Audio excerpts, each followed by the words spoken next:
Good afternoon, everyone. Welcome to today's webinar for Refugee Welcome Zones. My name is Rebecca Langton. I'm the manager at the Refugee Council of Australia, and I want to extend a warm welcome to everyone who's joined us today. I'd like to start by acknowledging paying respects to the traditional custodians of the lands we now call home, their elders past and present. And as we work towards a more inclusive future with fair and humane policies for those seeking sanctuary, we remain committed to working alongside First Nations people for the achievement of a fully reconciled Australia. So thank you so much for joining us today. We have councils from all around Australia, which is fantastic, and other organisations and individuals who are supporters of the Refugee Welcome Zone initiative and who are interested in today's topic, which of course is unpacking anti-racism and social cohesion and the way forward for local communities. And what we are hoping to achieve today is to look a little bit more closely at what we actually mean when we say social cohesion and to address the importance of addressing race and racism in Australia. And of course, we want, as local councils, for you to go away learning and taking away some concrete actions that you can work towards in your local areas. So thank you so much for all the speakers who are joining us today. And I'm now going to hand over to our MC for the event, who is Lizzie Kuoth. Lizzie is a Refugee Council Refugee Ambassador. And in this role, she gives presentations in schools, in workplaces, engages with the media, and does other really important work to advocate for refugees and for refugee communities in Australia. So thank you so much, Lizzie, for being our MC today. Lizzie was also a former Victorian Multicultural Commissioner and holds many other advisory roles in the community and is very engaged on multicultural issues. And she also works for the Department of Community and Justice in Victoria. So thank you so much for being our MC today, Lizzie. I'm going to hand over to you now. Thank you so much, Rebecca, for that very warm welcome. And it is my pleasure to be part of this exciting event tonight. Good afternoon, everyone, and welcome to Refugee Welcome Zone webinar, Unpacking Anti-Racism and Social Cohesion, the way forward for local communities.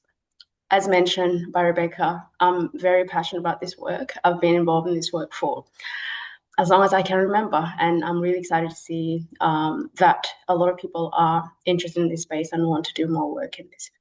But before we begin, a few housekeeping notes.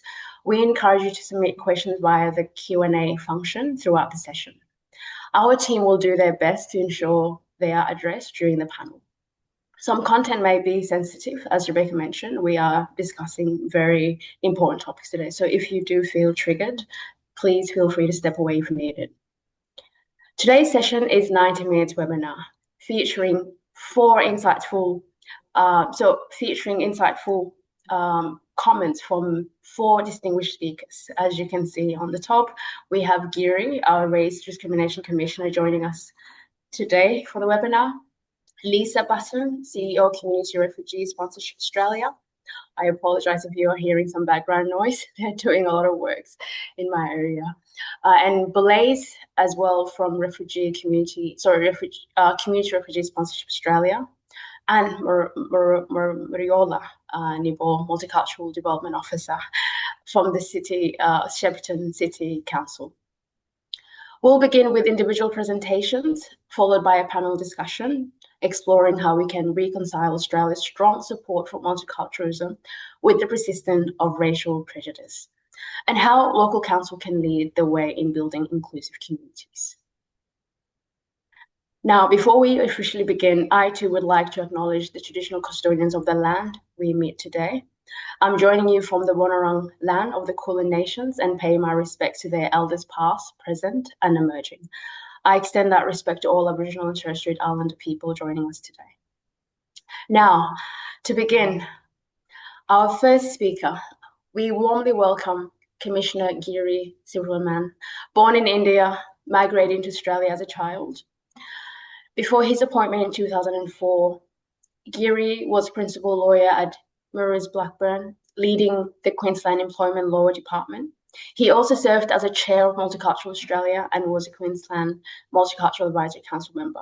This is a very condensed bio. I'm sure he does a lot more. I welcome you, Guru, to share your thoughts. Thank you. Thanks, Lizzie. And thank you to the Refugee Council Australia for this opportunity. I'm really grateful. I also want to acknowledge the traditional custodians of the lands I'm joining from, which are the Yagara and the Turrbal people, and pay my respects to elders past and present. And I want to extend those respects to any Aboriginal and Torres Strait Islander people that might be on this webinar today. And before I go on, I actually want to explain why I think acknowledging that I'm on country is important. I've seen that there are some councils that are debating or have even scrapped acknowledgement of country. I think that's disappointing. But let me explain why I do it. For me, as a non-Indigenous person, but who has lived experience of racism and is leading anti-racism work, it's important to understand the difference between the racism targeting someone like me and that which has targeted First Peoples for 238 years. Someone like me might be targeted by racism that results in a denial of equality, dignity, and respect.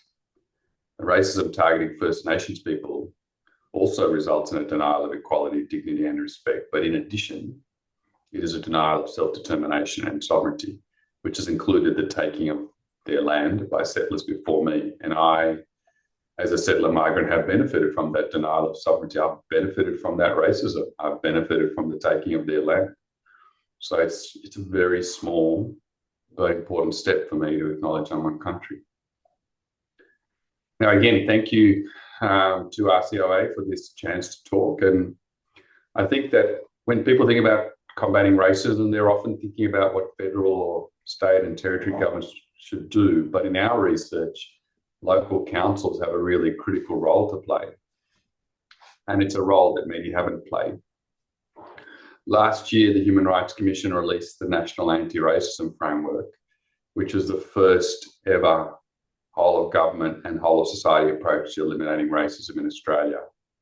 And in our research to prepare that framework, we got consultants to do a desktop audit of anti-racism approaches at all levels of government. And what we found, to put it mildly, was mixed. And within local government, what we found was there's a reluctance at times to even use the word racism. Sometimes they seem to prefer to use terms like social cohesion or harmony. And I know that the topic for today includes social cohesion. I don't know, Mariola's going to talk about social cohesion. I don't know about Lisa and Blaise, but for me, it's never really been completely clear to me what social cohesion means. But if it means that we all want to get along, my issue is that we're not going to get there by pretending racism doesn't exist. You have to name the beast to slay it. Though, in my experience, the person that calls out racism often gets attacked far more than the perpetrator. And that's a very effective way to suppress discussion about racism. And sometimes those attacks happen because people say, oh, well, you're talking about racism, you're so divisive. And I say, well, actually, no, I think racism is what's divisive. Talking about racism isn't like saying Beetlejuice. It doesn't mean the demon, Michael Keaton, suddenly appears in front of you. The demon is well and truly amongst us. In fact, it's embedded into our systems and institutions. And you have to remember that many of our systems and institutions, like local councils, were built during colonial times and they were baked in during the White Australia policy.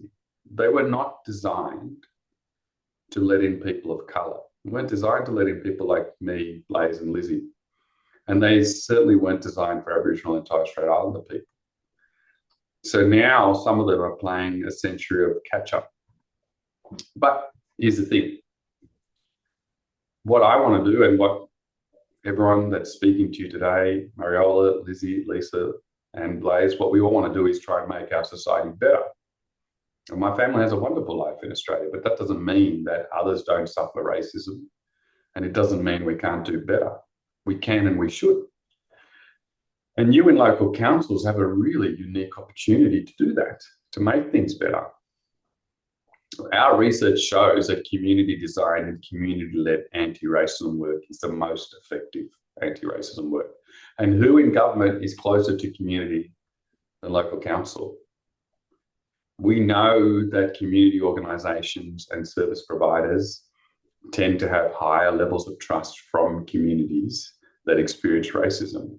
So as councils, you should identify local trusted organisations and service providers that can act as a first go-to contact. So local anti-racism hubs or networks for people experiencing racism. But you at councils, you have to help these local organisations. You have to help build their capacity so they can adequately respond to and record racism-related incidents, and to create a local evidence base, because that can then be used for advocacy and to target and to have particular targeted anti-racism actions in the local area. But there is a fabulous case study of some councils who are doing it really well that I want to take you through. And it's for me, it's what I would hope to see many other councils do. And some of you may know about this already. So in 2021, Victoria University, Wyndham City Council and Wyndham Community and Education Centre launched Australia's first local anti-racism network to provide alternative community-based reporting pathways and support services for communities in Wyndham, Victoria.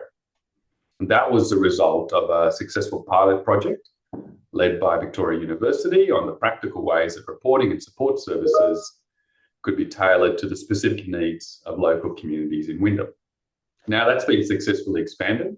There are 3 community-led anti-racism support networks that operate in Wyndham, Whittlesea, and Melbourne's southeast region of Greater Dandenong, Casey, and Cardinia.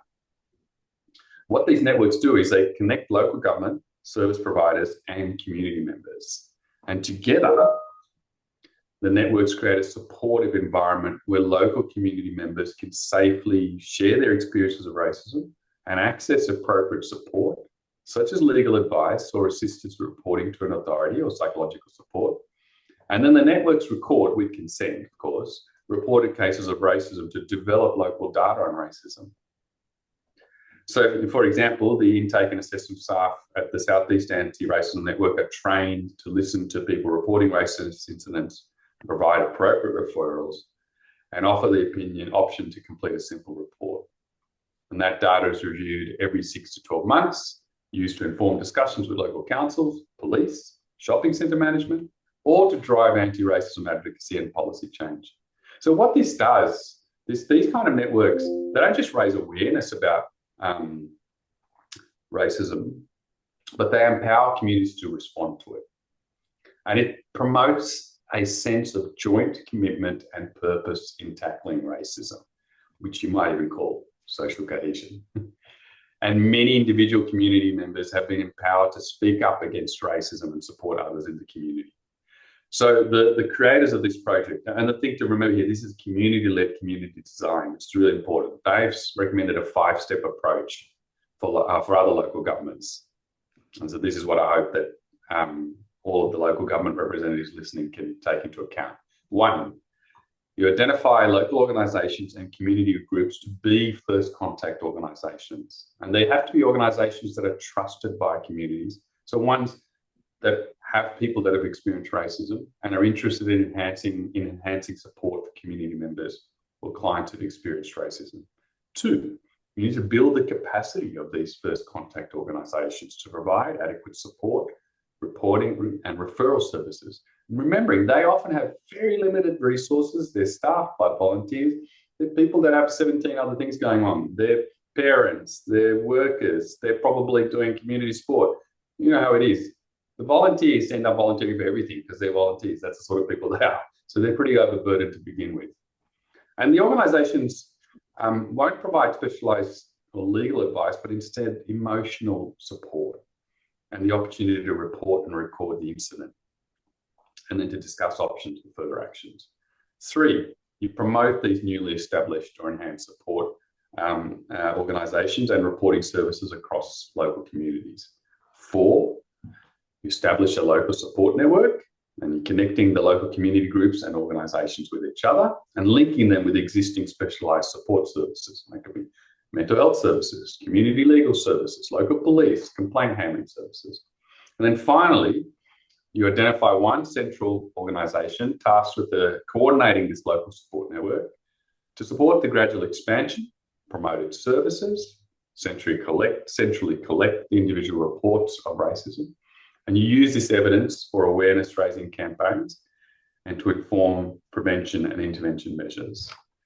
So it's a fantastic way forward. I congratulate the councils that have been involved in that and all the community organisations, of course, who led it, and others that are part of it. And I strongly recommend other councils to follow suit.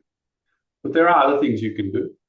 Councils can, so for example, councils can consider placing anti-racism messaging in local areas. Visibility of that messaging can be really important. And if you're a council that's genuinely committed to fighting racism, you can do what the Inner West Council of Sydney did. And it's pioneering really, they undertook a consultation to develop their own anti-racism strategy, which uses or draws on the recommendations in the National Anti-Racism Framework, which we released last year. We also are going to have some messaging in the works at the Australian Human Rights Commission in the race discrimination team that would support community advocacy for councils to adopt the National Anti-Racism Framework, because that framework is the first ever whole of government, whole of society approach to tackling racism. It deals with all areas of our lives. And to date, no level of government has endorsed it or agreed to fund any of its recommendations. So this is why we have to have advocacy in support of that framework and to encourage councils to adopt it. I'll finish with this. We're all on the road to make our society better, and that the destination of our journey is one where equity, dignity, and respect is reality for everyone in Australia, no matter what your racial, cultural, or religious background. But the road is clear, and we've even built the bus for you with the National Anti-Racism Framework and what these other councils are doing. So all you need to do is get on board the bus, and together we can make a difference and make a change. Thanks very much, Lizzie. I'll hand back to you. Thank you so much, Commissioner, for sharing your convictions and calling for actions. We deeply appreciate your leadership and in challenging racism and advocating for equity. Thank you for leading with heart and courage. Building on the theme of inclusive leadership and community advocacy, our next speaker brings a strong local government perspective. We now welcome Mariella, Multicultural Development Officer at Greater Shepparton City Council. Mariella brings extensive experience in cultural competency, community engagement, and program development. Her previous roles include work with Ethnic Council of Shepparton and District, and she currently serves on the Victorian Multicultural Commission's Regional Advisory Committee. She also participated in the 2024 Fairly Leadership Program. Welcome, Mariella. Thank you. Let me share the slides. Can you see them? Yeah, thank you so much. I'm so sorry for all of that. Again, disappeared.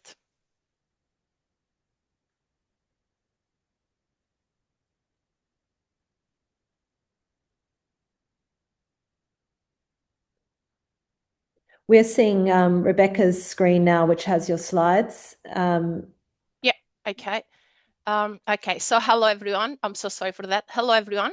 Thank you so much for having me today. I'm honored to be part of this important conversation hosted by the Refugee Council of Australia. So my name is Mariola Nebiu and I'm the Multicultural Engagement Officer at Greater Shepparton City Council. It's a privilege to share our local experience in building social cohesion and addressing racism in a diverse regional community. Okay, so allow me to acknowledge the Yorta peoples of the land, which now comprises Greater Shepparton.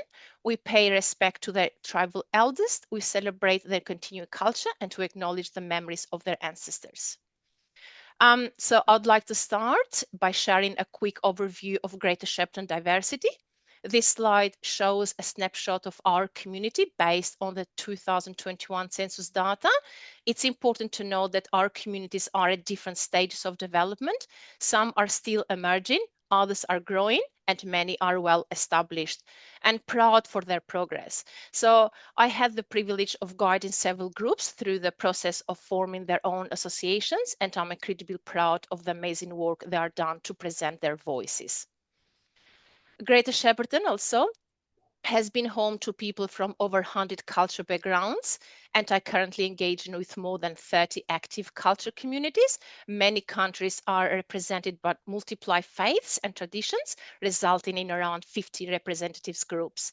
So one of the most culture diverse regional areas in Victoria, Greater Shepparton has a higher proportion of residents from multicultural backgrounds compared to the region Victorian average.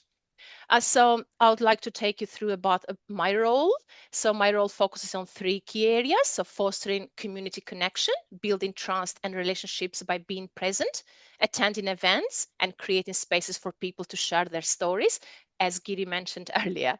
So celebrating cultural diversity, supporting events and projects that showcase culture, food, dress, and traditions, helping communities feel proud and connected.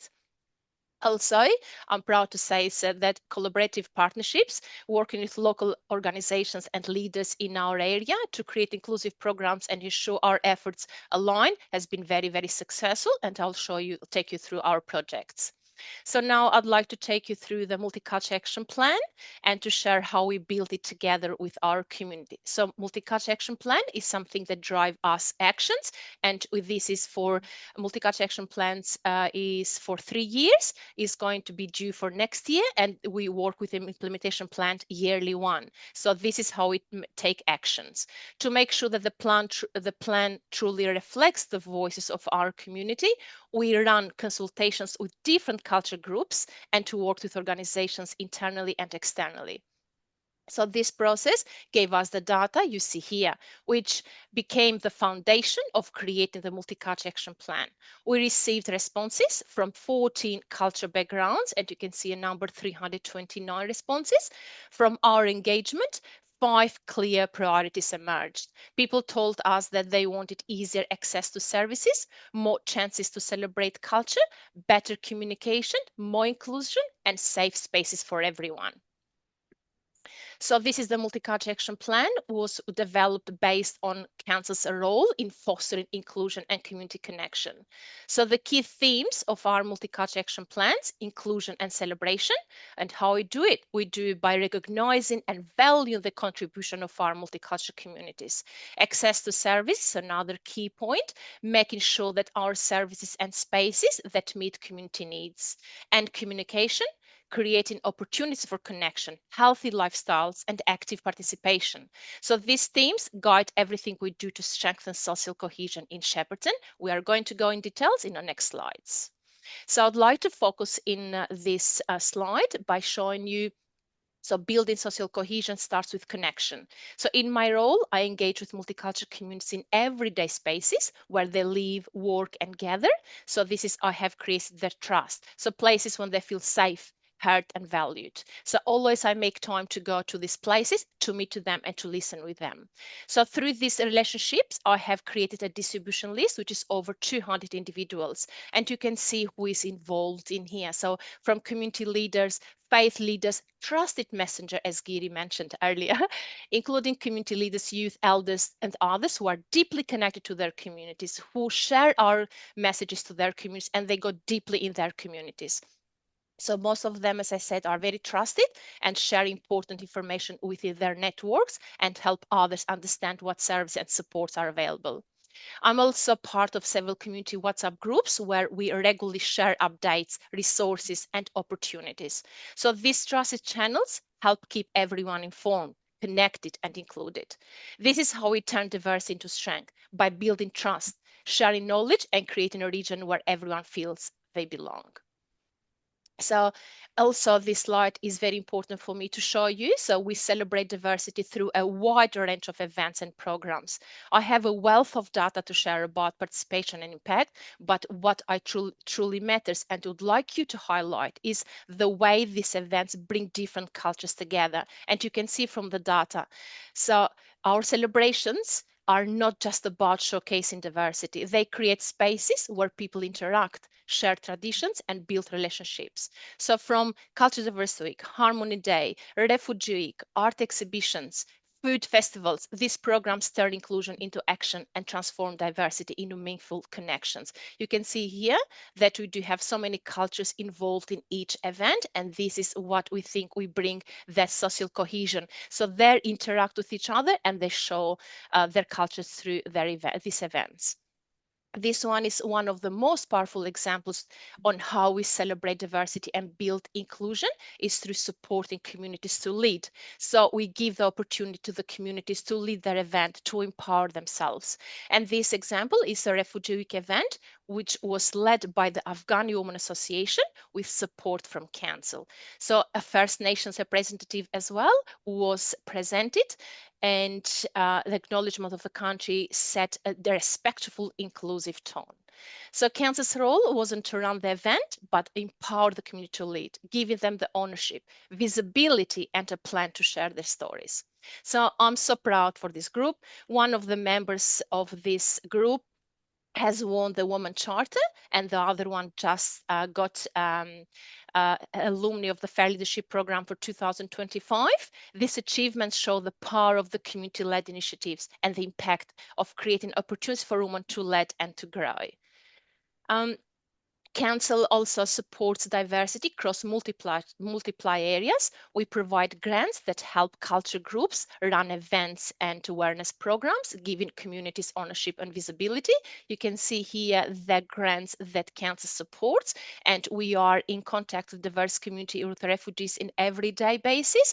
If they feel very free to call us, and we connect them with a proper officer that they're going to advise how the grant is going to be, what the criteria are, and how to apply. And this is not just giving the opportunity to the community to apply for the grants and to receive funds to run their events, but also to learn what is applying for a grant. So we empower them and they feel very confident on doing. But also we have external grants that we share through the distribution list and through different channels that they receive and they applied for. Another supportive is the early years. We assist diverse community families and particularly refugees with enrollments in healthy services. We run multicultural story in languages, as you can see, Arabic, Dari, Mandarin, and Punjabi, and these are always supported by resources in multiply languages, and also videos, which I'm going to speak to you later on how we do that. Also through early years recruitment program, we last year in 2024, we hired 10 educators from diverse background and continue this work to do in 2025 to make services very inclusive. Also encourage multicultural communities to participate in environmental and volunteering projects. And this is our actions that are make diversity part of everyday life in Greater Shepparton. As you can see in here, we have some data that our environment department has been involved with these communities, and they have partners with DECA and the River Connect. So also listening to communities isn't just about engaging, it's about acting on what we hear. So this is our point. So we get the feedback from the community. Also, so this is an example after the 2022 floods. We listened to feedback from multicultural communities who identified a clear gap. And that was, what was that? Was the lack of locally trained interpreters and translators. So in this response, Council partnered with Monash University and co-designed and delivered a program that directly addressed these needs. So for this program was completely free from participants, with funding provided by federal and state governments through Council's Resilience in Recovery program. 20 community members completed the course. This is myself as well in here. Completed the course, and key stakeholders joined a session on how to work ethically with interpreters. So but this training did not just build skills, it brought people together. It recognized the language support already happening in the community and gave people the opportunity to learn connect, and feel valued. This is an initiative that builds trust between communities and services, improves communication, and creates pathways for future opportunities. And it helps people feel included as part of the region. This is exactly what social cohesion is about. Many of these women, they are part of the health educators from Wise World Women, which is a very supportive organization, has assisted council in many times when we wanted to translate in a quick time, in no time, and also to distribute in their communities. So each of them, they do have their WhatsApp groups. They are very deep involved in their communities, and this is how they share information within their communities. Another example that I'm really proud to mention is the community-led resilience building in the event that was called Dance Around the World. This one was hosted by Council in partnership, as I mentioned, with the Wise World Woman and the State Emergency Services. As you can see from the data, over 300 people from refugee and multicultural background came together to celebrate, and at the same time they learned practical emergency preparedness skills. So the event included hands-on guidance on downloading using the Vic emergency app with translators available in the languages. You can see Arabic, Dari, to ensure accessibility. And this one was one of the 4 sessions focused on empowering multicultural families with the knowledge and tools to stay safe during emergencies, from understanding flood risk to preparing evacuation kits and learning how to stay calm. So now access to service was one of the key points as well from Multicultural Action Plan. So at Council, we prioritize meaningful engagement with our multicultural communities, especially those who are first arrivals. One of the key ways we do this is through information sessions that introduce first arrivals to the range of cancer service available to them. These sessions are welcoming, culturally appropriate, and accessible, ensuring everyone feels safe and supported. We explain what services exist and how to access them and what opportunities are available. So most importantly, these sessions help build trust and foster a relationship between community members and cancer representatives, lie the foundation of the long-term inclusion and participation. So these information sessions are always ongoing. So we deliver this session based on the request from first arrivals in collaboration with the Settlement Hub at United and also in partnership with community groups when they invite us to run sessions in their own spaces. So to guarantee clarity and cultural appropriateness, we use native translators and interpreters, making communication effective and inclusive in every information sessions we do. Also, we listen feedback from the community, translated surveys and conversations, and we work collaboratively with community leaders and partners to improve these services. So this approach ensures no one misses out and gives community a sense of ownership in decisions that affect them. So we try to reach as many community as we can, particularly new arrivals. I'll speak to you later on in terms of the settlement hub, how we reach the new arrivals as well, and we try not to miss anyone. So we also promote volunteering and recognize contribution through the Greater Shepparton Volunteer Awards, celebrating refugee members and community groups for their efforts in building a stronger connected community. So myself, even last year, we have been so successful in nomination of the plenty of refugees that they really volunteered in their communities, but I'm working a bit more to make them to understand that each member from different communities, they volunteer between them, but they never know that this can be recognized. And this is what we are promoting, that not just being volunteers in their community, we can become one community in general, volunteering for each other, and also they need to recognize for that, because it's an act that need to be admired. So this is one of the most powerful ways we strengthen social cohesion also, is through a clear, inclusive communication. How I do that? This connection builds resilience, and that starts with making sure that every person in the community can access information in a way that works for them. Here, how we make this happen. We translate Council's materials and service information so that everyone can understand and engage with local services. We use interpreters during events and sessions, as I mentioned earlier. We ensure that language is never a barrier to participation. We write emails, information always in a simple English, making messages easy to read and understand. And we engage with community members and native speakers as trusted messenger, as I mentioned earlier, because communication is most effective when it comes from familiar voices. Also, we provide translated audios and video content, meeting people when they are and in the formats they prefer. We know that there are some communities that they don't read, unfortunately, their language. So for them, it's easy. So what we do, we create videos and we share through the channels, and also through Healthy Educators, through Wise World Woman, they distribute in their WhatsApp groups, and has been very effective way. To deliver this, we work with partners in Council with Language Loop, with Wise Woman, as I mentioned, the organization, and Healthy Educators, and to use channels that suits communities best: WhatsApp groups, Viber, Facebook, face-to-face engagement.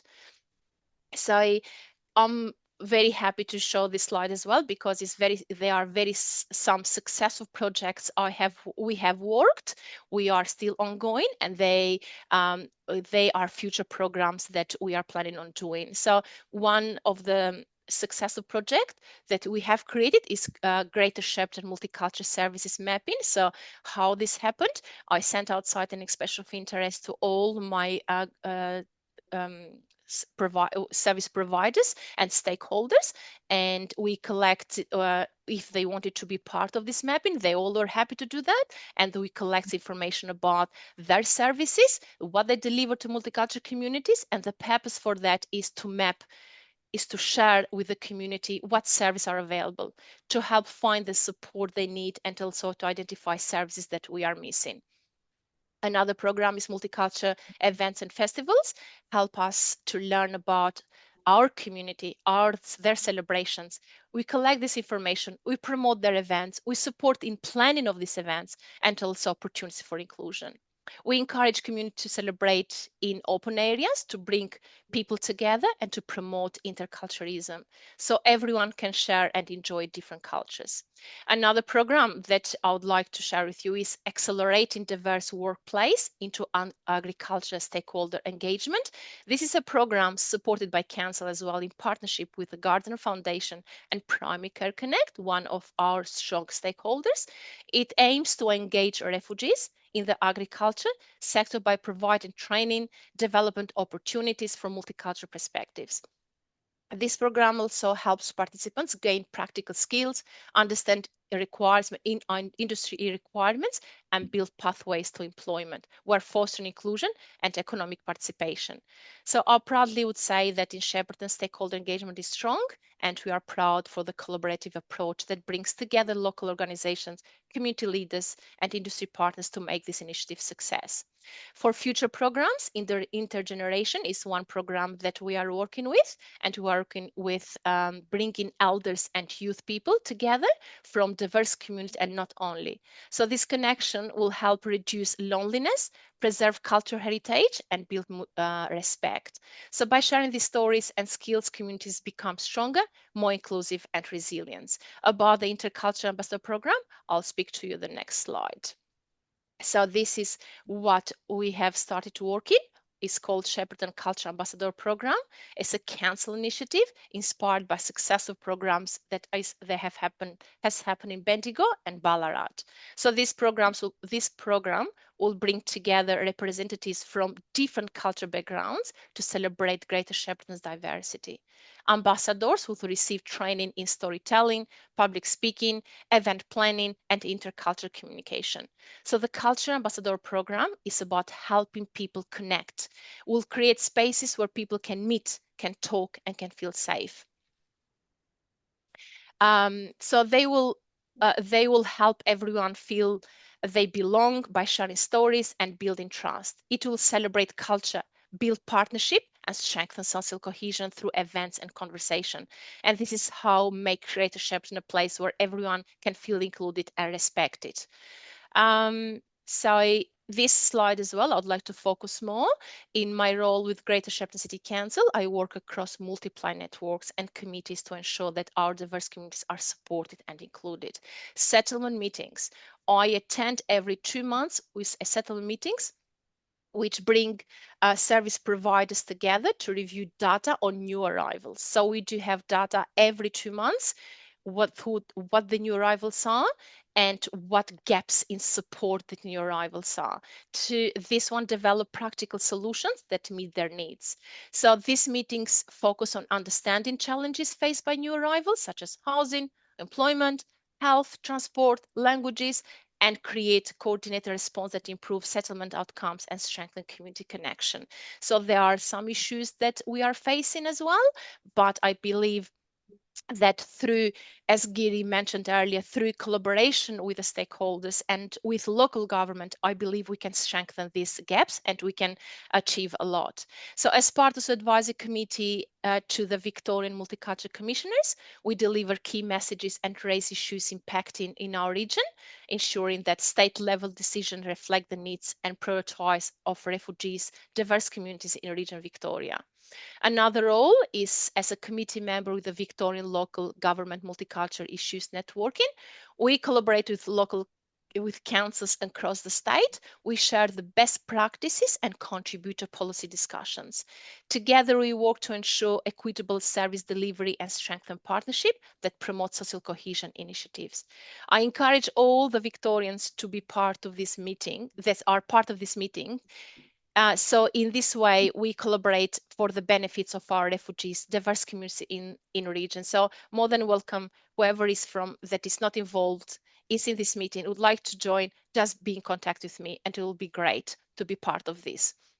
So these roles are not just about meetings, they are about creating systems where every person feels included, supported, and valued. So I believe that by addressing these barriers and building bridges between communities and institutions, we create the conditions for resilience and harmony in region Victoria. So thank you for your time. Thank you for joining this conversation about building inclusion and connection in Greater Shepparton.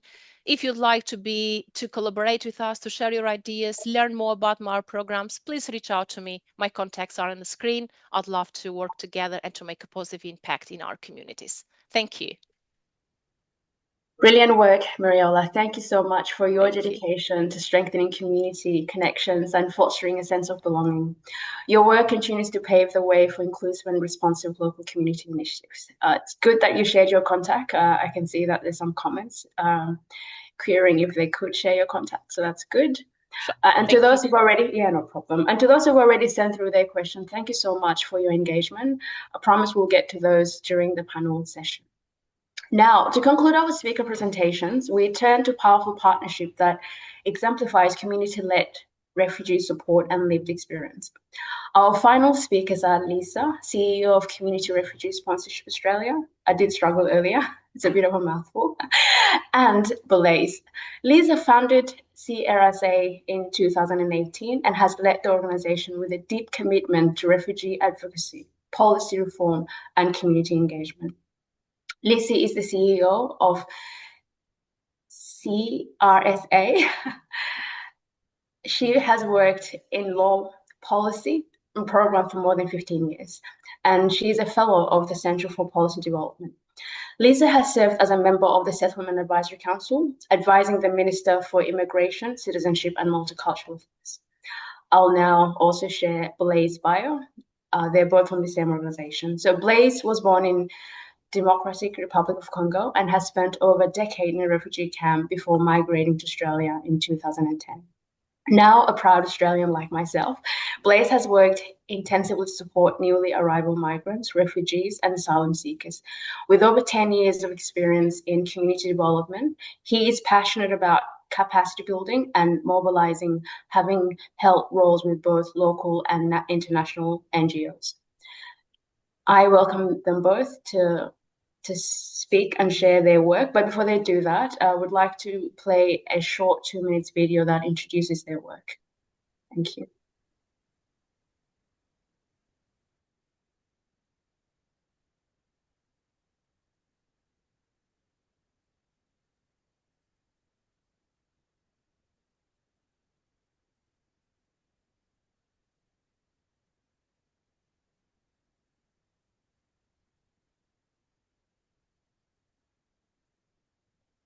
We don't seem to have the sound, Rebecca.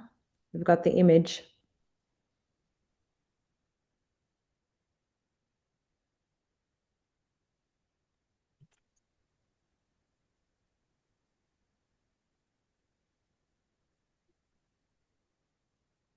Family, neighbours, co-workers, or friends refugee sponsorship program. The time has come for you to join in with your friends, family, neighbours, co-workers, or friends that you've not yet met to welcome refugees to Australia. Actually, Matt said to me, instead of whinging about it, why don't you do something? That's why I thought I'd reach out and find out about the program. For me, it was the same thing, wondering what you could do that would make any sort of difference. And the fantastic thing about this is that it's so immediate. Ordinary people had to step up and do something tangible. If it takes a village to raise a child, it takes a village to help a couple of families settle in. I've been quite amazed at how much is involved in just kind of getting established. You can hear things over the news, but it's a very different scene when you're meeting people and you're actually relating to what's happening in their lives. We're part of a wider world, and the wider world is pretty beautiful with lovely people in it. And this is a way of connecting. This is your chance to join a growing global movement that is helping refugees find safety and belonging in Australia. This groundbreaking approach has operated successfully for decades in countries like Canada and others across the world. And now it is our turn to demonstrate the strength of the Australian community to welcome newcomers. This is an opportunity for you to support refugees as they establish their lives in local communities like yours across the country. There should be no fear about anybody joining, because if you can't do something, somebody else in your group will be able to, for sure. Often when you want to do some voluntary work, you've got to commit to a particular day a week or something, and this is so flexible and takes advantage of the skills that you've got. It's been actually relatively easy and actually a joy because everybody is fabulous. So I think we've been really lucky. When we found the group, we thought, now we have family here. Yeah, I think personally that we get so much more out of knowing you and learning about you than we give back. It's really satisfying to be involved. You get a group of essentially disparate group of people together, and they've got all the skills necessary to look after these people. They need something, somebody can find it, it's just been fantastic.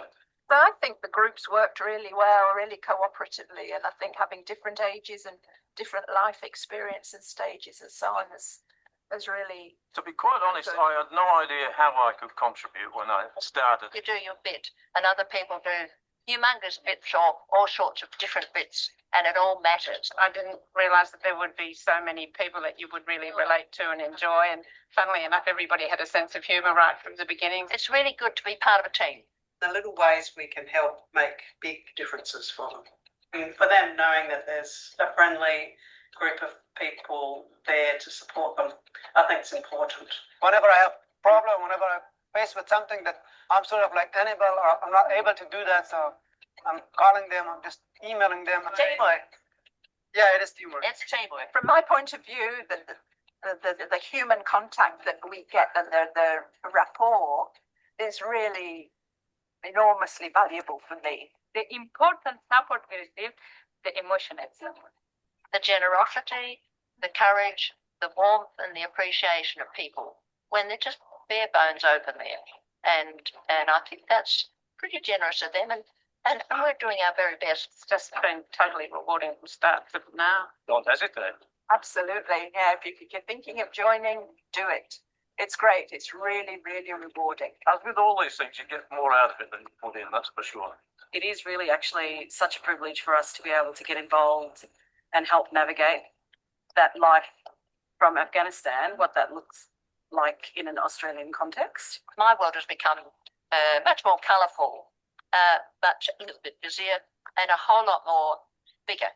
If you want to support refugees in a way that is practical, meaningful, and life-changing, get involved today. Visit refugeesponsorship.org.au.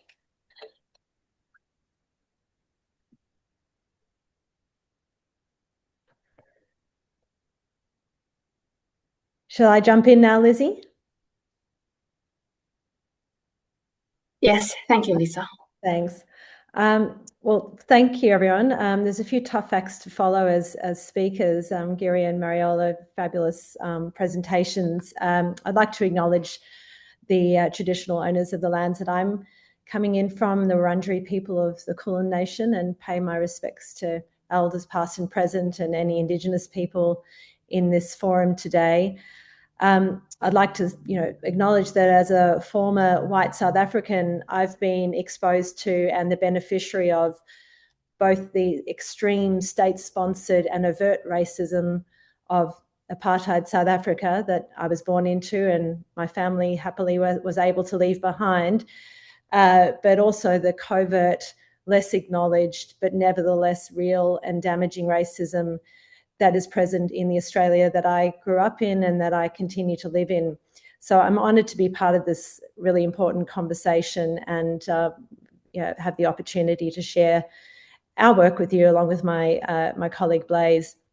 And just one quick reflection before we get into the slides. I am quite aware, looking back on that video that we made 3 years ago, there's a lot of white faces doing the helping.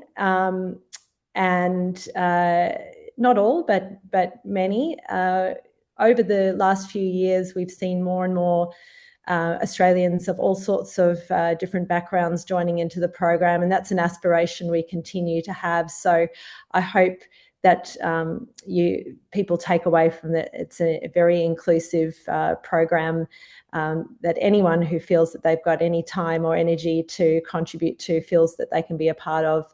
And the profile's looking different as we go on. Rebecca, if you wouldn't mind sharing those slides, that would be fantastic. Just while those are loading, I'll just introduce our organisation. So Community Refugee Sponsorship Australia is an independent national charity. We were actually born out of an initial collaboration with the Refugee Council, Amnesty International, Save the Children, Welcoming Australia and a number of other organisations. So Refugee Council is in our DNA and has been a massive supporter of this work since it was first a twinkle in our eyes. If you could go to the next slide, please.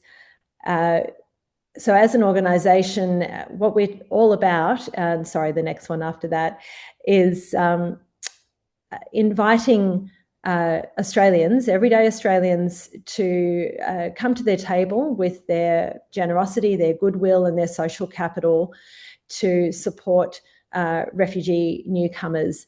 And as part of that, we are currently delivering the federal government-backed Community Refugee Integration and Settlement Pilot that goes with the acronym CRISP. It's another mouthful. Which happily, after 4 years of piloting, will become a new permanent program next year. So hopefully we'll see it continue to grow and thrive across Australia in the years to come. I'm seeing some claps. Thanks to those of you who've been involved already and who've supported the advocacy for the program to continue. If you could go to the next slide, please. Just for those who are unfamiliar with this concept, you probably got a fair sense of it from that video, but the general idea is a group of everyday citizens coming together to assume responsibility for the reception and integration of refugees and others in need of international protection. It's the idea of committing emotional, financial, and integration support, usually for a designated period of time, to help refugees adjust to their life in a new country.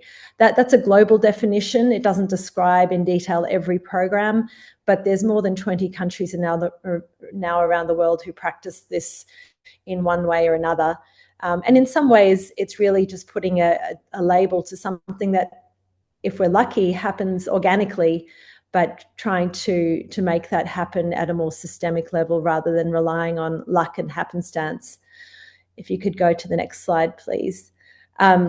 So yes, community sponsorship comes in lots of different flavours. The CRISP program that I'm going to talk to you about today is a matched sponsorship program, which is basically another way of saying that, a sponsor a stranger. These groups of Australians are saying, we will help any family or individual with whom we're matched. There's also other types of sponsorship, named sponsorship, where those groups can nominate who they wish to sponsor. Sponsorship can happen in other complementary pathways like labour pathways and education pathways. And also sponsorship can happen during emergency intakes when government offer temporary or permanent protection in the context of emerging crisis. Apologies for the typo there. The next slide, please. So just to get to this concept of social cohesion, and Giri, I hear what you're saying about that term and what it can do in terms of covering up the pointier end of this. So yeah, I completely agree with that observation. But what we see is that community sponsorship essentially can reach into places that government and institutions find it hard to reach into. It can reach into people's homes, into their private conversations, into how people spend their time and who they spend their time with. And we think it's a really powerful tool. It's definitely not the silver bullet, but it's a very powerful tool in this quest for building and supporting social cohesion and countering racism. It bridges divides of culture, language, religion, income, and location. It brings people together who might otherwise struggle to meet other than in transactional ways. You know, it's great that Australians of all different walks of life encounter each other in different forums, but I think to truly get the benefit of that contact, we need deep and ongoing contact with people from cultures or religions or income groups that are not like the one that we inhabit, to develop those depths of understanding and counteract prejudice. It fosters two-way belonging and inclusion. The people who do the welcoming are just as much changed by the experience as the people being welcomed.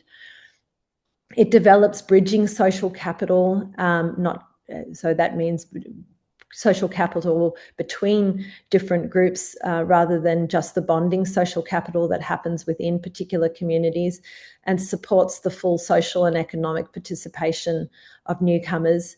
It builds interpersonal trust and reciprocity between groups of people who, again, might otherwise struggle to meet one another.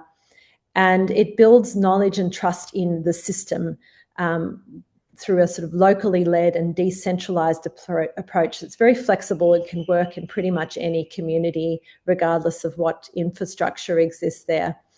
And finally, it develops more positive and informed understandings of refugees as newcomers to Australia. It's hard to sustain prejudice when you meet people face to face and get to know them as people. And there's a huge ripple effect of that contact. It's not just the 5 or so people involved in a particular match. It's also the 50, 100 people around them who go to a fundraiser or hear them share their own experiences of being involved in the program, who are impacted by this work. I'll pause there and hand over to my wonderful colleague Blaise, who's going to talk a bit more about what this thing is in practice and how local governments can get involved. Thank you, Lisa, and good day, everybody. I would also like to acknowledge that I'm on New Campbell Land in the south of Brisbane. So great to be here and to have you all. What is CRISP and how it works? Just for those of you who are not familiar with the CRISP program and how it works, just to give you a little bit of a background, this is a Department of Home Affairs funded initiative. It is a settlement program. I would tend to see people confusing this with visa sponsorship sort of and other initiatives that exist.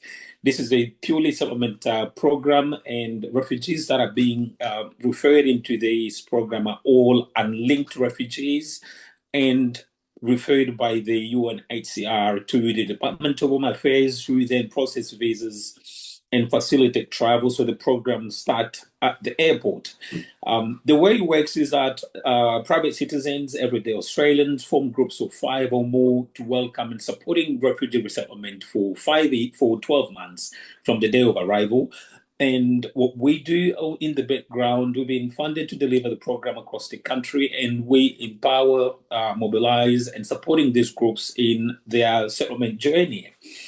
If we can go next, I'll just explain very briefly the role of community supporter groups. These are the 5 or more individuals that forms group, and we call these group community supporter groups.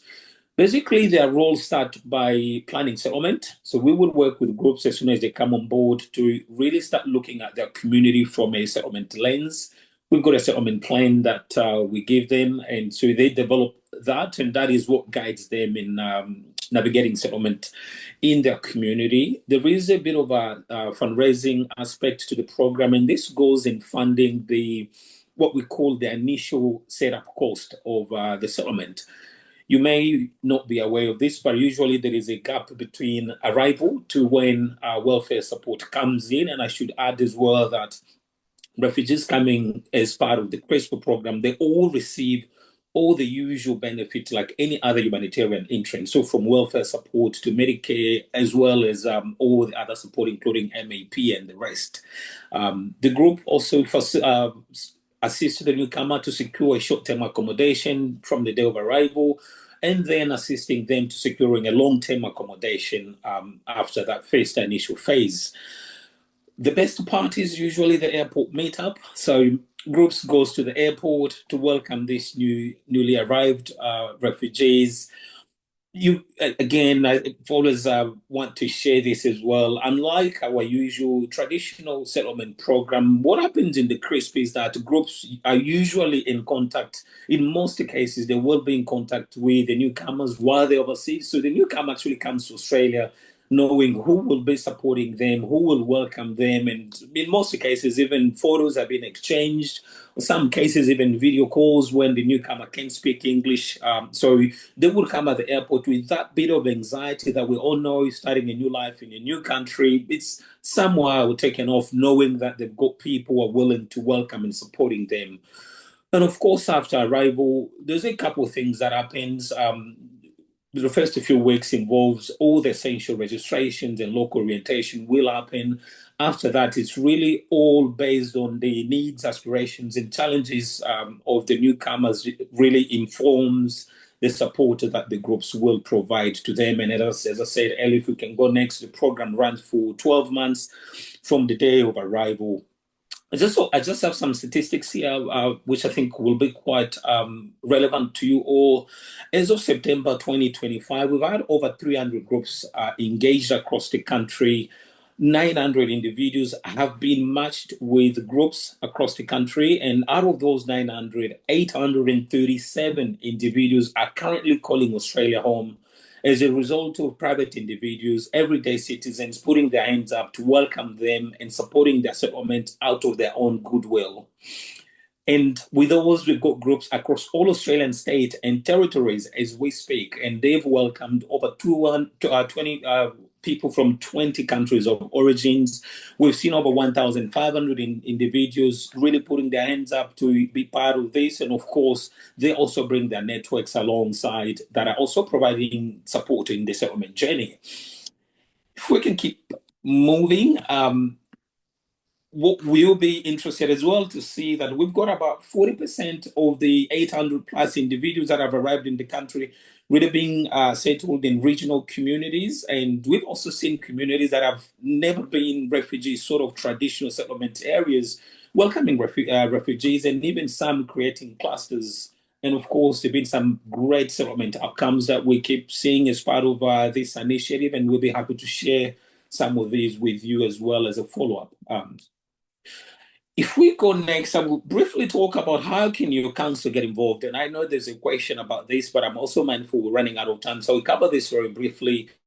Of course, there's different ways your councils can get involved. And we've worked in the last 3 years with councils across the country that are putting their hands up in supporting this work. And this can happen in different ways. One simple and easy one could just be placing some of our flyers and posters in your local communities in key areas that will be visible to your communities. Others could be just assisting us in promoting this initiative through channels that already exist in your community, whether through newsletters and other avenues, supporting local storytelling. You'll be surprised to hear that in your community there could be already individuals providing this initiative. Another one could be supporting local group formation. This is your council really making that commitment to supporting groups being formed in the local communities. If we go next, there are a lot of benefits for you to get involved in this program. Only if you will know that there's very few avenues that provide practical ways for locals to really getting involved in responding to the global refugee challenge. This could be one of the actions you actually provide to your communities to really getting involved practically. We're seeing a very big boost of social cohesion and enhance the social and economic inclusions of refugees when locals come together to welcoming and supporting refugee newcomers. It eliminates that little bit of a sense of us and them, and that's because the community is actually at the forefront of the initiative. We're seeing a lot of good outcomes that comes out of that.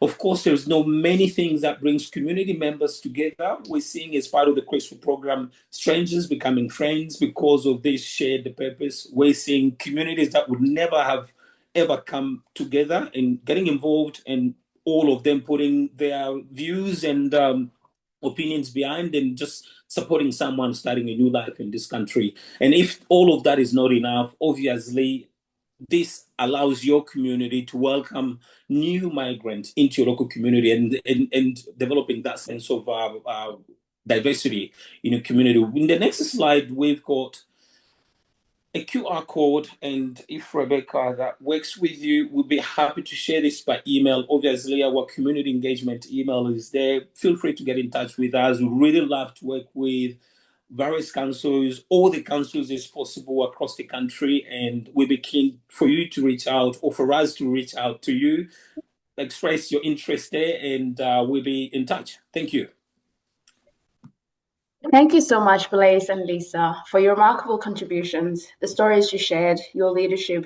This is a powerful reminder of the strength found in the community and compassion. I will now turn. We've just heard from some powerful presentations. Now will be an opportunity to move into a panel conversations. I understand there were some few questions shared already. So continue to send through some questions. We've got about, I think we've got enough time to answer some burning questions. So please, I will prioritize the questions that have come through already. And then if there are no more questions, then I've got questions of my own as well. The first question that came earlier, just give me a second while I scroll through. Yep, so Claire, I'm just going to open this question to all of you, but I'll direct it to you, Giri, if you don't mind. So Claire asked, LGAs do not have explicit equity, diversity, and inclusion policies embedded, let alone anti-racism. I suppose that's more of a comment, and she's followed that with, government websites and information are not even available in all languages, despite AI capacity to translate websites and resources.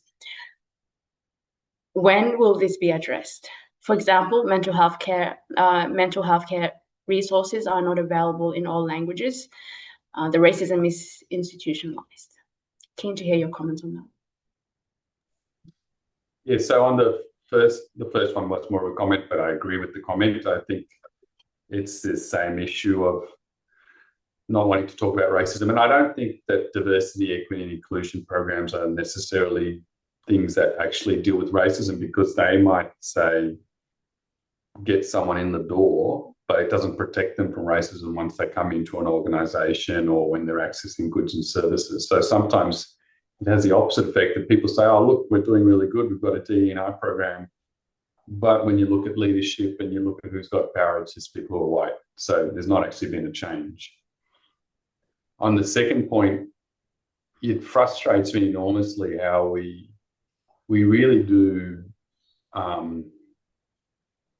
make English the absolute lingua franca, which is an expression that means it's the primary language, and we don't recognize that, well, firstly, we're an English-speaking country because we have spent 2 centuries erasing Aboriginal and Torres Strait Islander languages. And despite that erasure, that they've resisted and maintained it. And secondly, we're so much more diverse than our people realise. You know, we had Muslim traders here well before Islam was on this continent, well before Christianity. And we had 15 Africans on the first fleet, 8 Jews. We had people from what is now Afghanistan, India, Bangladesh, Pakistan from the 1830s, China, bringing languages. But then what you had was the counter movement, this equally rich history of migration, equally rich history of racism, the creation of the White Australia policy. So we've deliberately tried to avoid broadening our sense of language. And it's funny, I've got relatives in India. My cousins live in India on my mum's side, and I'll go back, and my cousin, she can speak English, Hindi, Marathi, Tamil. And then she just looks at me and goes, "So you just speak English?" It was like disappointment all around. I just go, "Oh my goodness, what is the failure of the family?" So instead of seeing it as a strength, right, that people can speak multiple languages, sort of saying, "Oh, you've got an accent. Oh, don't you speak English?" Well, I think, well, maybe we could be a bit broader in our sense of who we are and how we help people. That wasn't really an answer to the question. Sorry, Lizzie, that was a bit more of a rant, but anyway. Thank you so much for being so open and just speaking from the heart again. You know, I think it's all about different experiences. I can relate, you know, with sort of ease, quickly forgetting my mother tongue and sort of, and I've got cousins that just don't speak a word of Nuer or Arabic. Mindful of time, I'm just going to direct this question, which was posed by Oliver or Olivia. I do apologize if I'm mispronouncing your name. I'm really doing a terrible job with names. They've asked, are City Council working on establishing multicultural refugee networks or advisory committees? I suppose this is more of a broad question. Would you like me to answer to that? Yes, please, Mariella. Yes, no, thank you. As I mentioned earlier, so we are opening up, we are working with a program that is called Shepparton Ambassador Programs. And this is a kind of bringing from each diverse communities, refugees or in diverse communities in general, bringing one representative where they're going to sit all together and they're going to share ideas, to share stories, also to bring every issue that they are facing in their community. And this is where they are going to be employed. They are volunteers, but they're going to be volunteered with council. So council is going to support them with a lot of training, but also is going to hear from them the issues that they're facing in their community. This group is going to work as advisory committee because this is that we get from the main communities and from the heart of the communities, the message is going to come to us. And also we are going to address these issues based on their inquiries. On the other side, we do settlement meetings with different organizations that I mentioned earlier as well. And in a settlement meetings, we are as an advisory committee because we hear from different organizations dealing with diverse communities what the issues are, and by getting all together we always find one way to find a solution. So for example, council doesn't deal with housing, but council supports in directing diverse communities with the other organizations that deal with housing. So when the first arrivals come, we know that we do have some issues, for example transport. And what is transport is they relate to each other is because when we receive the first arrivals, we have issues with housing, which housing is a bit national issue. It's not only for the diverse communities, but with the diverse communities impacts a bit more is because that new arrivals, they have gaps in the language, they have gaps in a driving. So we want them to stay close to CBD so they are not feeling excluded, but they're feeling included and they belong in our community. So when we sit all together, we see these issues, we try to face it, we try to find ways to solve these problems, and we have found a lot of support from different organizations and also from the community. So many new arrivals, they come and they find support from their relatives, from their country people as well, which have been so supportive. And also Uniting, which is the settlement hub, does an excellent job by bringing us all together and also trying to find a solution to help. So as you can see, in one way or another way, we have created an advisory committee, but we're looking forward as well to improve in the future. I hope I have answered the question. Thank you, Mariella. Felicity has asked, given the lack of available and affordable housing in many areas, CSRA finding this a barrier to community sponsorship?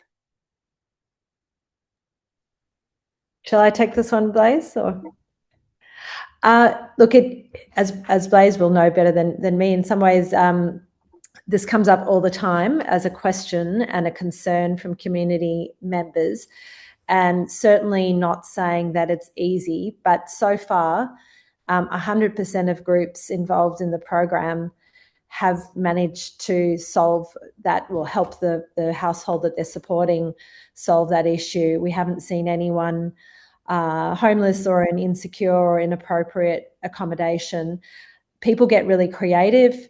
People will, lean heavily on the goodwill of landlords and real estate agents. I often joke, real estate agents are human too, or people too.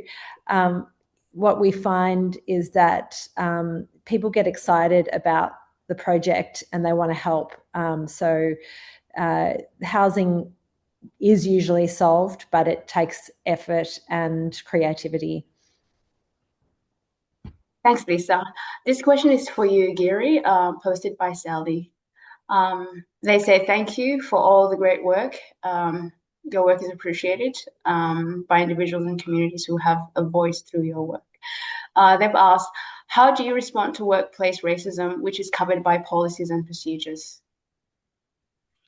Firstly, thanks for the appreciation comment. So is or isn't covered? Sorry, Lizzie? They asked, how do you respond to workplace racism, which is covered by policies and procedures? Oh, okay. All right. Well, it depends on the policy and procedures. I'll go back a step. I think that this is a big question, right? Because the first thing is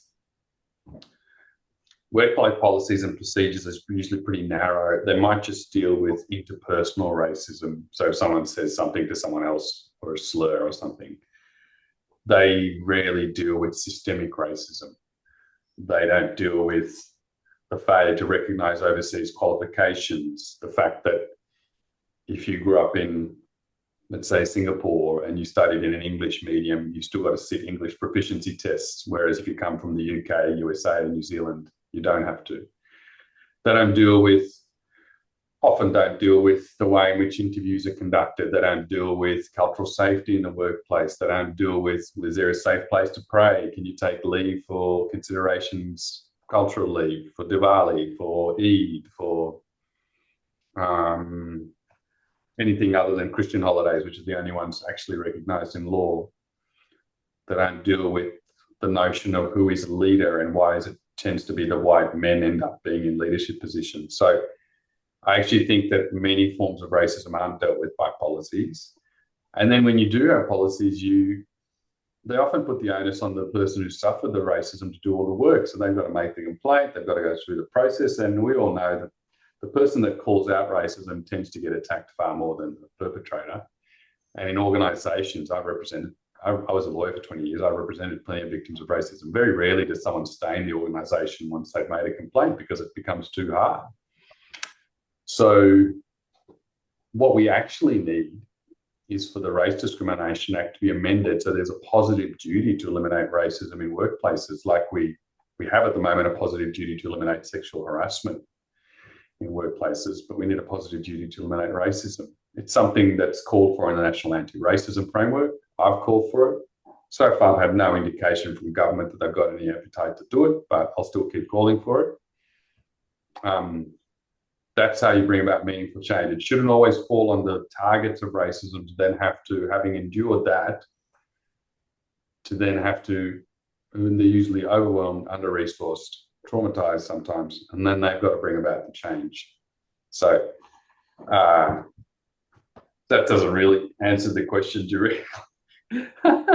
Rebecca's lamenting, why did I get this guy on? But anyway, that is actually the way in which you deal with the issue, in a more strategic and structural way.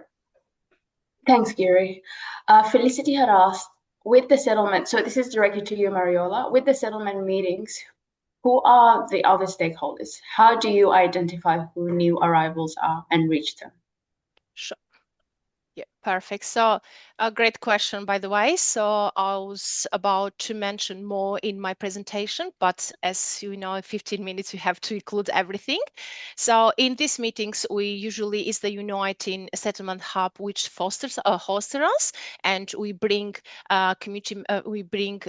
representatives from Shepparton Language Services centers, where when the first arrivals arrive, we need to provide them with a language providers, and we do have from family services as well, from Centrelink, from Primary Care Connect. I'm from Greater Shepparton City Council. We do have other organizations that deal with housing, with health. So pretty much we try to cover as many topics as we can, knowing that what the services need are for the first arrivals.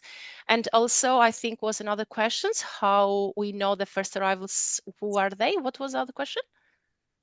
Yep. How do you know and who brings the yeah, perfect. Yeah, So the first arrivals, the Home Affairs sent straight away to, they work with that Uniting Settlement Hub, and they send all that humanitarian visa, they send to the Uniting organization, and the Uniting organizations provide them 28 days housing, and there is no cost, giving them the opportunity to collect some money that they take them straight away to the Centrelink when they take some benefits, and trying to find that housing after that, which, as I mentioned earlier, has been an issue, but they have found support sometimes from our organizations, but also from the community members. In terms of the work that they have, the employment, also we try to find, and I would like to mention as well that the other day we had a graduation of many women at the Primary Care Connect. What they did, they brought so many women without speaking at all English, and they provided them with cleaning services lessons, so they can be employed even they don't speak English. So in this case, what they're going to do, they're going to interact with English people as well, and these are going to learn the language and provide them as well a bit incomes that they can support themselves after the 28 days. So we receive pretty much not cancelled, but United receives data and new arrivals. I know all the data because I take part in the settlement meetings. We receive number of people, number of families, number of kids, and this is how we spread them where the needs are. So we take the kids to the English learning centers based on their age, and also we do have university that provides based on the Centrelink. They attend 504 hours, I think, of English classes, English lessons, and it's a great job that GoTAFE is doing with these classes. They are providing even after hours, and also trying to have the translators so they can learn very quick English. I'm happy to share more data, and just let me know who is the person and can be in contact with me. Thank you. Thanks, Mariola.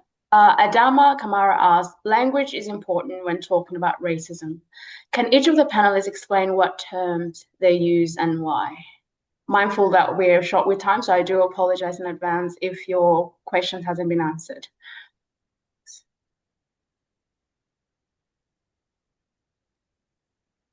So language is important when talking about racism. Can each of you please explain what term you use and why? Do you want to go first, Lizzie? Personally? Yeah, absolutely. Yeah, look, I come from a language where I speak 3 languages, a country where I speak 3 languages. And I think language is about connection. Language is not just about saying what you want people to hear, but it's about being understood. And I think when we're talking about racism, it's about belonging, because I think what racism does is it makes you feel you're not part of the community. You feel like the outsider. And I think when I use my language, I ensure that I'm using a language where I'm seeking to connect, seeking a language where although there are differences, there's also things that make us all the same, which is a sense of respect, a sense of connection, kindness, and willingness to sort of work through a challenge that we may both think it's the reason why we're not coming together. And I think, looking at the challenges at the moment, I live in Melbourne, and I think some of the things that are people's thoughts, it's, the cost of living, and a lot of people are turning to migrants and pointing the fingers and saying, migrants are the reason why we can't afford homes and things like that. And I think when we're talking about racism, people often try to look for things, blaming and sort of putting people in a box. And I think a language that is inclusive, a language that shows that you understand where that person is coming from, you understand their fears and concern, I think is a language where people can work together. That was a bit of putting me on the spot there.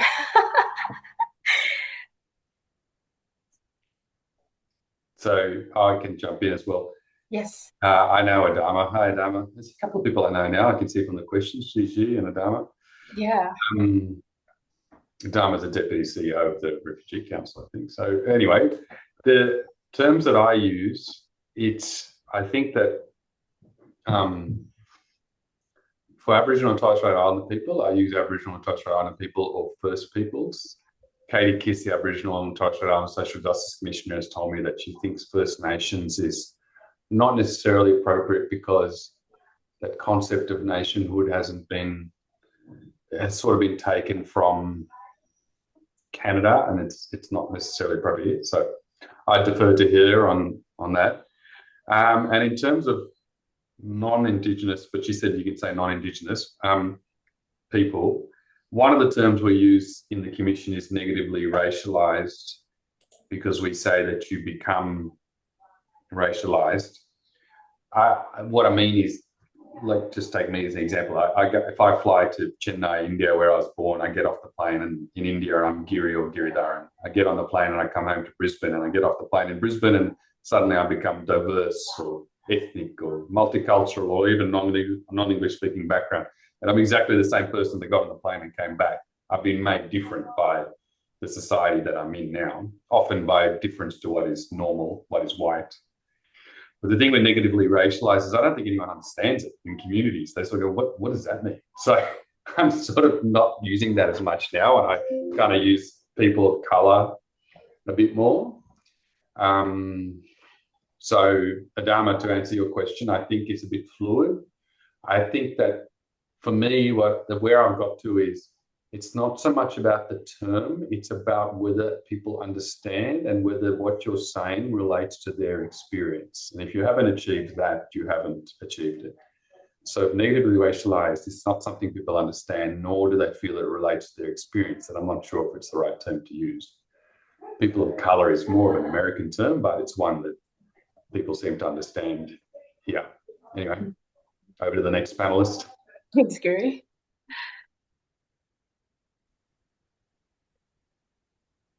Blaise, do you want to jump in?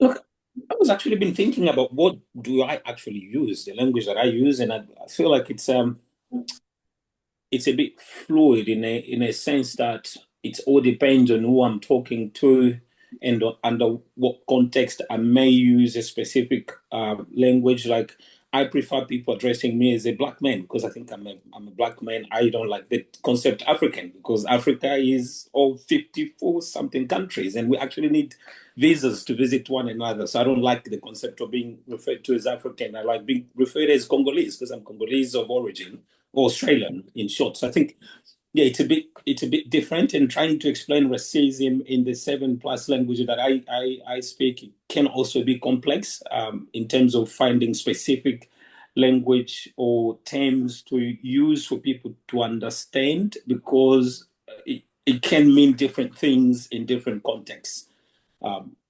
It's very common in my culture, for example, to call each other based on where you come from. and we've got a term for that, but it's not necessarily racism, but it can also mean the same thing depending on why you're calling someone, where they come from, and the language they speak. I'm not sure if I answered that question well there, but yeah. I don't know. Someone else. That was a good answer, actually, Blaise. Sorry, and I'm not. Yeah. I really like that. I think when you think about it yourself, you go, yeah. Well, I mean, Mike, I'll give you. Sorry, don't want to monopolize this, but just just to explain, my wife is white Australian, so my kids are half Indian, half Australian. Oh, I'm actually half Sri Lankan, half Indian. Anyway, my girl is 18, my boy's 15, and I said to my daughter, I said, so how do you think of yourself? Do you live Indian or Australian, or what do you? And she said, oh, I'm biracial, Dad, obvious. Anyway, then I go to my son, who's not at the same time, separate. I said, well, what do you think of yourself? He said, I'm Australian. What a stupid question. I thought, okay, two kids, same parents, same household, have a different view of who they are. It just shows that it's not, for me, it's more about thinking about it, race and terminology, in terms of power and privilege. Ta-Nehisi quotes the great African-American writer, said, race is the child, racism is the father. Race was created, and Lisa can probably relate to this, having been born in the apartheid regime. Race was created as a means of oppressing. So I think you think about it in the sense of who's been made to be different and disadvantaged by the color of their skin, by their religion, by their culture, by the country they've come from. Think about it from the perspective of making equitable what is inequitable. So I can say my opinion as well. Yeah, absolutely. Thanks, Mariana. Yeah, so language plays a crucial role in conversations about racism because it shapes how people understand the issue and how safe they feel to engage and how solutions are framed. It's going to be great if it's very important to avoid terms, for example, people from refugee background saying rather than saying refugees, because acknowledge is identified beyond displacement. And also to me, when we speak about racism, we must be mindful to use language that challenges injustice without invites people into the conversation with empathy and clarity. So we know that I'm migrant myself, and sometimes when people come across with some wording that remind me where I'm from, it hurts. So I think to become a bit more inclusive and to accept each other and to arrive to the point to be interculturalism, that means we accept each other's, and this is what we have to point from now on. We have to make everyone to feel involved and belong. And at the end of the story, what I say to my communities when I go invited in their events is say that how nice and how lucky we are to have such a diverse. No country in the world has the diversity we have. And also watching everyone speaking their language or celebrating their culture or coming all together, how nice that everyone is going to feel, how safe is the environment for everyone. So when we express ourselves, we have to think that how others are going to hear, how impressive is going to be, how others is going to accept, not reminding others where they're coming from, but they are accepted in here. And I'll guarantee you that by being so positive and embracing everyone, we're going to have such a great society. Thanks, Maria. I'm just going to squeeze in this very last question. So I understand we're past finished, but we've still got about 66 people waiting, still haven't exited. So we'll finish with this question. What do you see the role of local government in actioning an anti-racism framework? So this is posed by Cara Bennett from the City of Melbourne.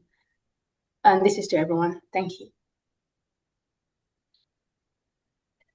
Maybe I can just jump in really quickly and say that I think local government is obviously the layer of government that's closest to the people.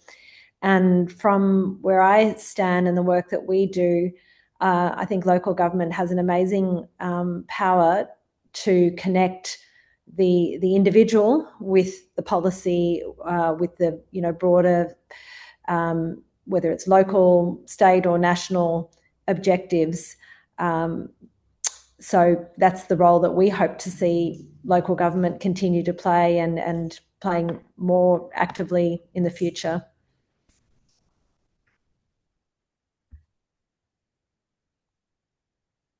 Blaise might want to add to that at a more practical level about the CRIS program, although I think over to you if you want to add anything to that.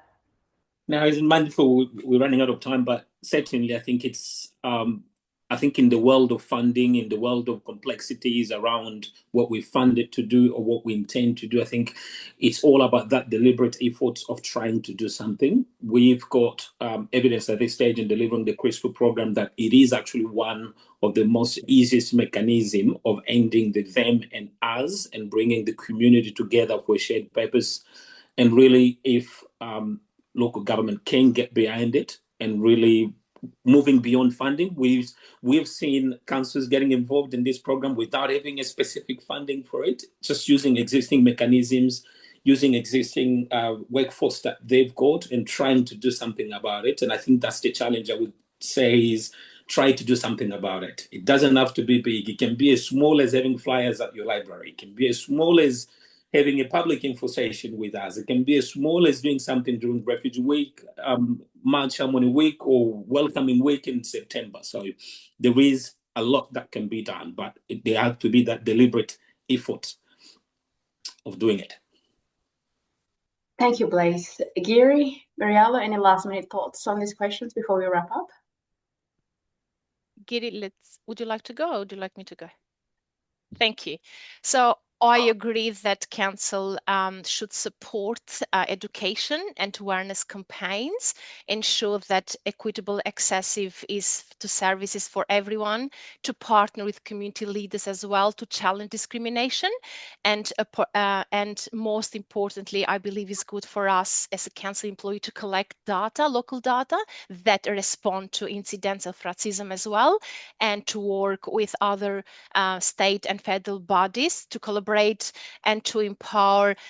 So we all getting together, and more we raise a voice, more we promote inclusion, more we face and quicker we face. And racism is everywhere. It's not only in the community, it's in the workplace as well sometimes. So I believe that we shouldn't ignore even the small incident, because if we leave a small incident happening, it's going to become huge. So we have to think, it doesn't matter where are you from. It doesn't matter your title you have.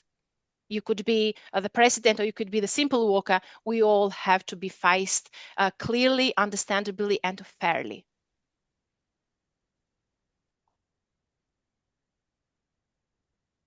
Just look, I don't have much to add.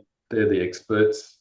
All I want to do is, Mariella, if I can somehow bottle up your optimism and pull it out at future events, I'd love to do that. But that's about it. I don't have anything else to add. Thanks. Well, thank you all speakers for your insights today, and everyone who joined us and stayed back. Thank you so much. The conversation reminds us that while challenges persist, communities are deeply committed to building a more inclusive and cohesive Australia. Let's keep the momentum going, whether through local initiative, policy advocacy, or simply connecting with our neighbours. In a follow-up email, we'll share some links, and I understand people were asking about Mariella's contact and Lisa's contacts. I'm pretty sure Rebecca will follow that up. And yeah, thank you so much and have a great day. Thank you.